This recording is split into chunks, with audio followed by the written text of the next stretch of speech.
একটি প্রশ্নের মূল্য হাজার হাজার কোটি টাকা। যেই প্রশ্নটা বিশাল ক্ষমতাধর শক্তিধর ব্যক্তি ফিরআউন নবী মূসা আলাইহি ওয়াসাল্লামকে করেছিল, আর যেই প্রশ্নটার মধ্যেই শিরকের গভীর একটা সূক্ষ্ম বিষয় লুকায়িত রয়েছে।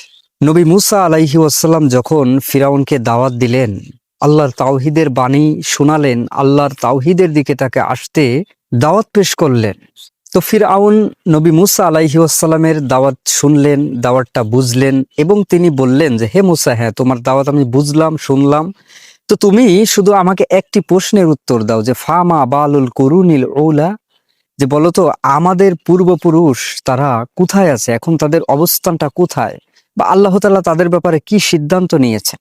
তো দেখুন, এই প্রশ্নের উত্তরে যদি নবী মূসা আলাইহি ওয়াসাল্লাম বলতেন যে হ্যাঁ তোমার বাবা তোমার পূর্বপুরুষ যারা আছে তারা শিরকের উপরে গেছে, তারা এখন তাদের স্থান জাহান্নাম, আল্লাহ তাআলা তাদেরকে জাহান্নামে দেবেন, তো তখন ফিরাউন কিন্তু সমস্ত জনপদের লোকগুলোকে মূসার বিরুদ্ধে খেপিয়ে দিত যে দেখো, মূসা তোমাদের পূর্বপুরুষদেরকে সবাইকে জাহান্নামী বানিয়ে দিয়েছে, এই মূসাকে আক্রমণ করো।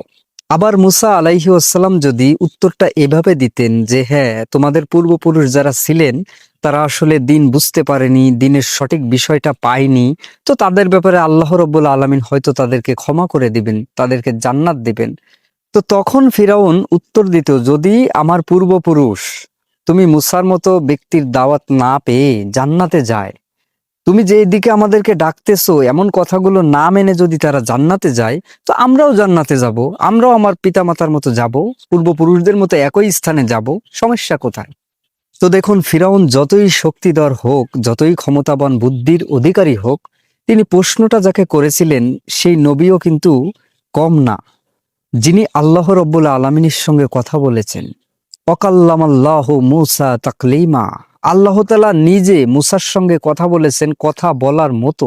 তো মূসা আলাইহিস সালাম উত্তর দিলেন যে তাদের ব্যাপারে আল্লাহ রব্বুল আলামিনই সিদ্ধান্ত নেবেন, তারা কি জান্নাতে যাবে না জাহান্নামে যাবে।